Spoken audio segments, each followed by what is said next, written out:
2-length push on the bump to 80.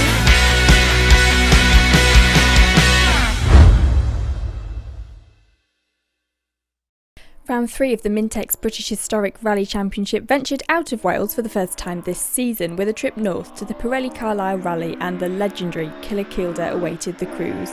And it wouldn't take long for that reputation to come true, with previous rounds winner Jason Pritchard getting caught out and his rally ending in a Stage 1 ditch. So that left Nick Elliott to take the lead, his starting problems hopefully sorted now, and Stage 1 would provide an early 18 seconds advantage for the pair. Joe Price comes to the round looking for a podium. He would be happy with third, but for now he was going one better and lying in second overall. And following the bad luck at the start of round 1, it would be the final step on the podium for Paul Barrett after Stage 1. No punctures this time round and less than a second off the time set by Price. In Category 2, it would be the lead once again for Stanley Orr, a good cushion of time setting him up for the rest of the day's stages.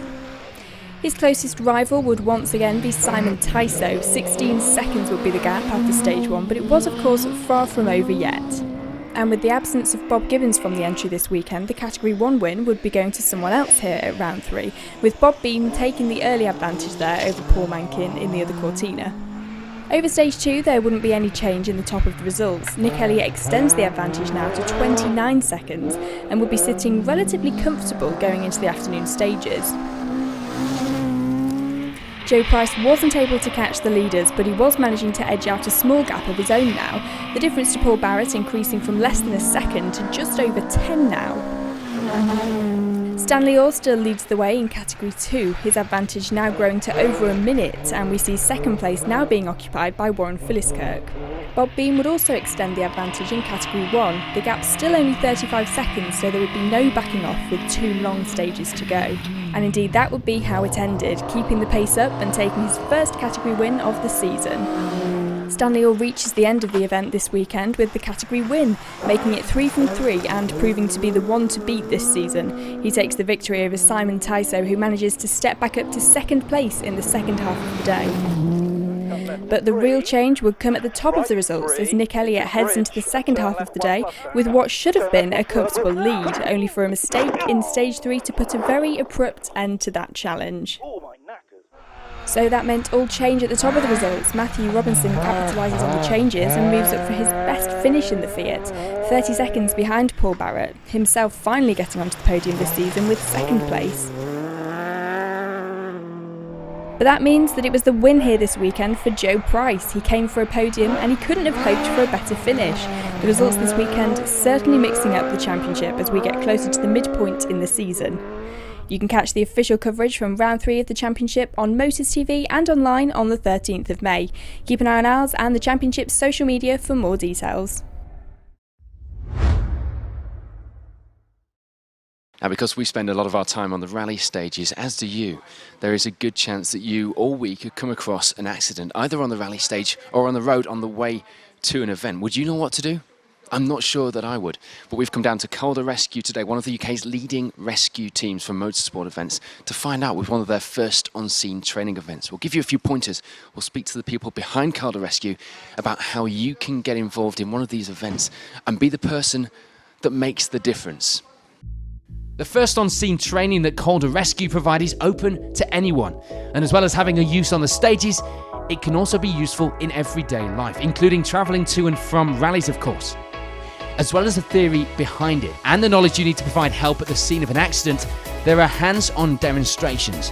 And while the tomato sauce may not be that convincing, the whole thing does give a good idea of what kind of things you could come across in a worst-case scenario situation. Richard, you're one of the men behind Colda Rescue and actually the founding member or the original member. Yeah, unfortunately there was 4 of us. The other 3 got a life and moved on to stuff. I've still got this passion for motorsport and I'm still here. And it is a passion, isn't it? Because what you're doing here is instilling people that didn't have any skills and wouldn't be able to help on a scene of an accident to be able to do things that could save someone's life. And that's what you're passionate about, isn't it? Most certainly. I mean, everybody who's involved in motorsport, who likes motorsport, tries to put something into it. From my side of it, Motorsport Rescue, I've been doing it 30 years now, and I find I don't play golf, I don't even know about football, but motorsport I know a lot about. And if I can pass on my knowledge now, I started as a young lad. I'm now 62. I'm passing on my knowledge to others because I want the sport to continue and grow and continue to be safe. Just tell us about a few of the things that we've been learning about today in this first on-scene training, and obviously we'll cut in with some of the images of everything that's going on. Right. What we've done today, we've tried to get through to people, and everybody here now has the same skills, is able to do the same skills as my team is on the rescue unit. It's about reassuring people. The only reason we can go further is because we've got a van full of specialised equipment for helping people, for either medically or extricating them. But the main thing is, when somebody's injured, the last thing they want is to be left on their own. The reassurance of somebody that helps on the way, that we're trying to control if they're bleeding, they can control the bleeding now. They can assist them in many ways. They can assist them to stay warm, comfortable and conscious by talking to them. This is all important because when we get there 10 minutes later, the work that they've done pays lots. If they've intervened and kept that person either in a calm or, in its worst case, if they've done CPR for them, when we get there we can do more about it. And that's the whole thing. We're all part of a family in motorsport and we're all trying to help and provide for each other. It is perhaps a common misconception that marshals are always the first on the scene of an accident at a rally. And while that's true in many cases, or should be, first on scene could just as easily be a spectator, a member of the media, or a fellow competitor. And it could be those vital minutes that help to save someone's life. Now, a number of people can benefit from these first on-scene training days, particularly competitors. Dave, you're a competitor. What do you do? I am road rally, endurance rally, various. So you could come across an accident like we've been talking about today on Road Rally, on the way to an event. How useful has today been for you? Absolutely. I think it's been really useful from my point of view. I think anybody who has a competition licence should do this type of training because, as you say, you don't even have to be on an event. So what have you got from today? You must have done training before, I'm sure, over the years when you're doing competitor events. But what have you got from today that you didn't know before? It's really, I think it's a good refresher because it's to do with those sort of, when you're first on the scene and it's assessing the patient and just that reminder that actually it's the people who aren't making the noise, who are probably the people who are in the most trouble. So, yeah, just useful, run through the details, and it's quite interesting the way, the mocked up accident, that it actually brings it to life. And of course, it isn't all classroom talks and boring stuff. The day includes its fair share of fun, with attendees able to get their hands on some of the specialist equipment, smash a few windows, and even cut the roof off the car. Some of our team getting a little enthusiastic when it came to those bits. Even the younger members of the special stage team were getting involved, and perhaps that's what these days are all about. Well, what an inspiring experience here at Colda Rescue. If you want to get involved in rallying, there's no better way than getting out on the stages as a marshal or perhaps joining one of these rescue crews. But start by going to one of these first on-scene training days, because these skills are things that we all should have, not just rally people. But if you come across an accident on the road, to know the first few things that you can do to help is very useful. Be a part of the solution. The changes are coming. The MSA is working very hard, and all the information is available on the Colda Rescue website and on the MSA's own website. And we'll see you out on the stages. Stay safe. Here at Special Stage, we love rallying, and we know you do as well. Now, the MSA and rally and championship organisers are putting in a lot of work behind the scenes to protect the future of our sport. But there are a few things that we all need to be aware of and remind ourselves of every now and again to make sure that we're helping where we can. Here are a few faces that hopefully you'll recognise from our coverage around the world of rallying to tell you about the things that you need to be working on and helping us to keep rallying safe and protected for the future.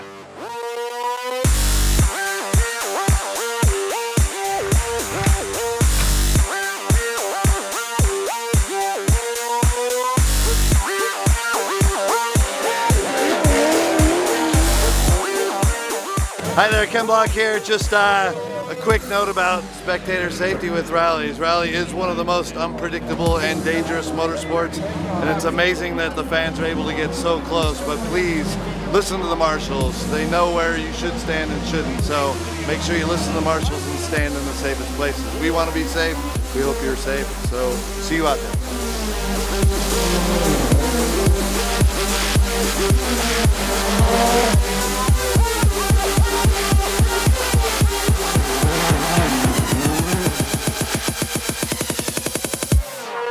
Guys, safety on rallies has become a very contentious issue. At the moment, and I kid you not, we are very close to losing our sport. All spectators out there, all media arguably out there, please abide by marshals' instructions, officials' instructions. If not, the future of the sport could end, and it can end very easily.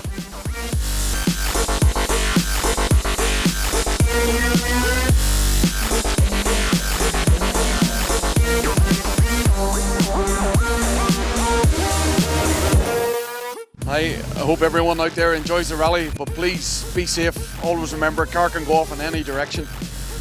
Sometimes we're a passenger as well and we can't control it, so enjoy the rally and please stand in a safe place.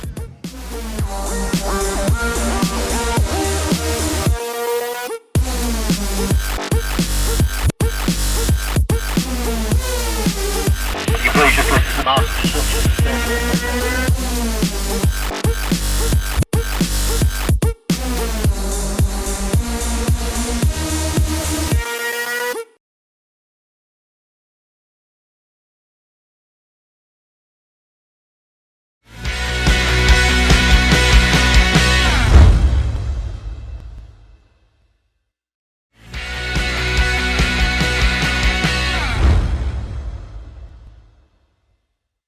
Well, here we are at the home of the M Sport Ford World Rally Team, and of course the new Bentley GT operation as well here in Cumbria for the Malcolm Wilson Rally, round 2 of the BTRDA Rally Championship. As you can see, it's really quiet at the moment on these premises. In probably an hour's time, this will be a hive of activity. This is the calm before the storm, because this is where scrutineering happens, where signing on happens. There's a shop here with merchandise from the World Rally Team for people to browse. This place will be full of rally cars, full of people, and hopefully full of people that we can ask about how to run a rally. Talking to the volunteers, continuing our theme of speaking to the people behind the scenes, the unsung heroes of our sport as we go through our series. We'll catch up with some of them here at M Sport today for you. I'm joined by Eileen, who's a marshal here at the scrutineering at M Sport. Eileen, it really is the calm before the storm, this, isn't it? It is very calm at the moment, but when they all start coming in, it's you forget about everything and just exciting, isn't it? It is, and get on, and it's nice to see all the drivers and all the rally cars. So what will your job entail when the cars arrive? When they come in, I'll make sure they're parked in the right spots and guide them into the areas for the servicing, and then make sure there's no cars when they're reversing out. There's nobody in the road. It's like for safety. So what got you into this, Eileen? Well, it's my husband, really. He's a rally fan, and I just got involved when he was involved, and I've done a bit of navigating for him because we used to do endurance rallying, and it was exciting, and it just carried on. And when we moved to West Cumbria, we joined one of the clubs, West Cumbria Motor Club, and just took off. So I enjoy it, I really do. I do a little bit of everything. Well, thank you for talking to us. That's brilliant. And good luck when the cars arrive. I can hear some, so they must be getting close. Yeah. Guys, we'll go and catch up with a few more people here at M Sport for the Malcolm Wilson. But thank you very much to Eileen. A family sport rallying.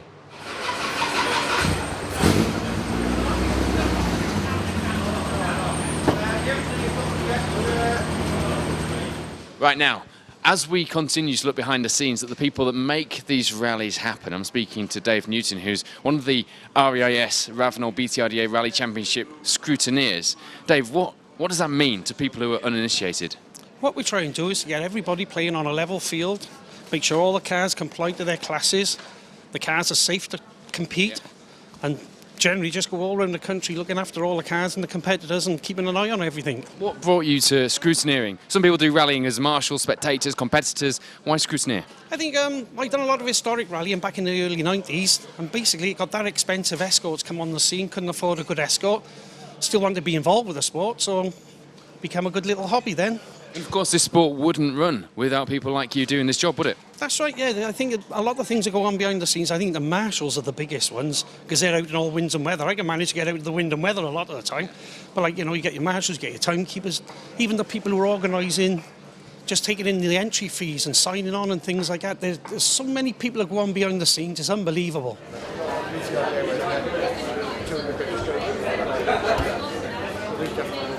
Right now we've spoken to scrutineers, we've spoken to marshals, and now I'm joined by event organisers. Kevin, who's the clerk of the course, and Ronnie, who is secretary of this event. Now guys, tons of people want to get involved in rallying, and for them to aim for a position like yours is not a bad thing, is it?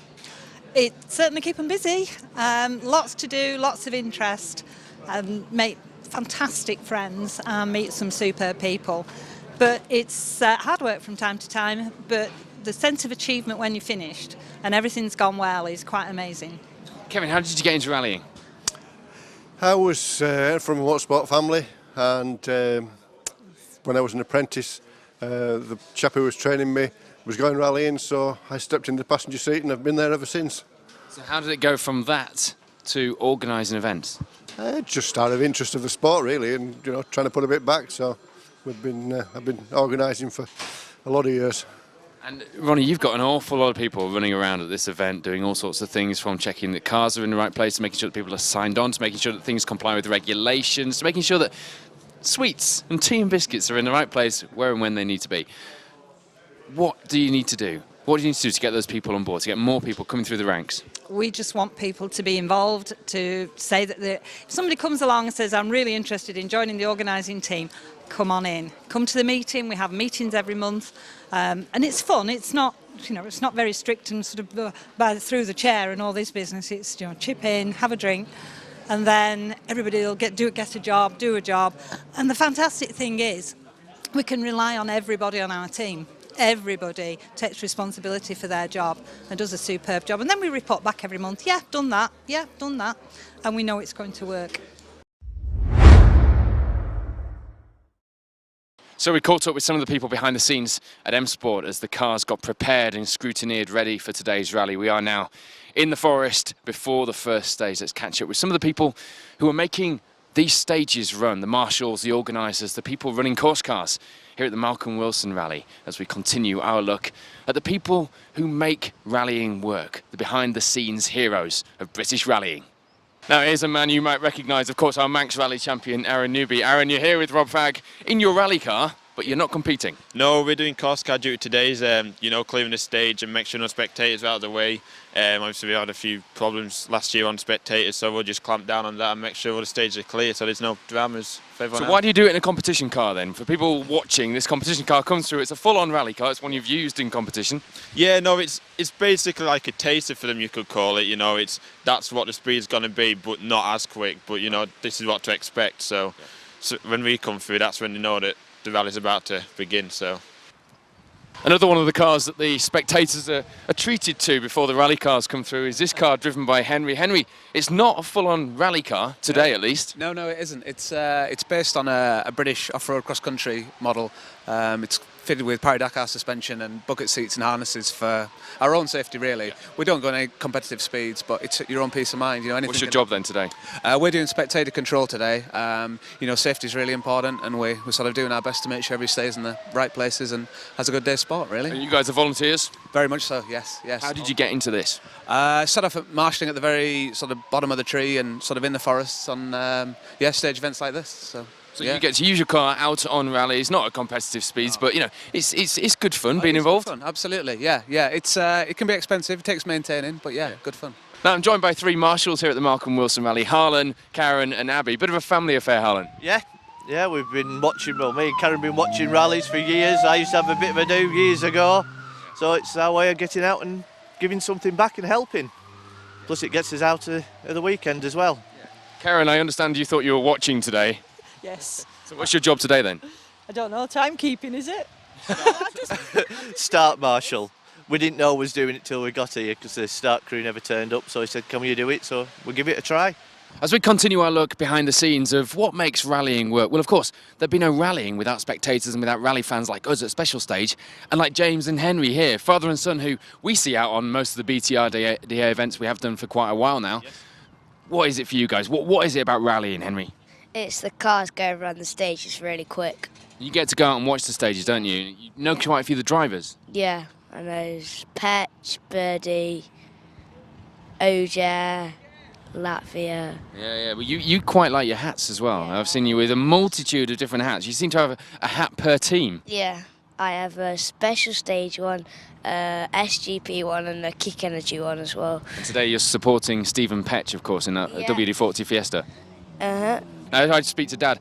What is it for you about bringing Henry out and doing this rally thing? Because I did exactly the same with my dad, and that's how I got into rallying. Well, I did the same. I was Henry's age when I used to come rallying, and it's just getting outside, it's outdoors, it's seeing cars just go, you know, flat out on course. It's not like circuit racing where you just see them time after time. There's a new challenge around every corner. It's just fantastic.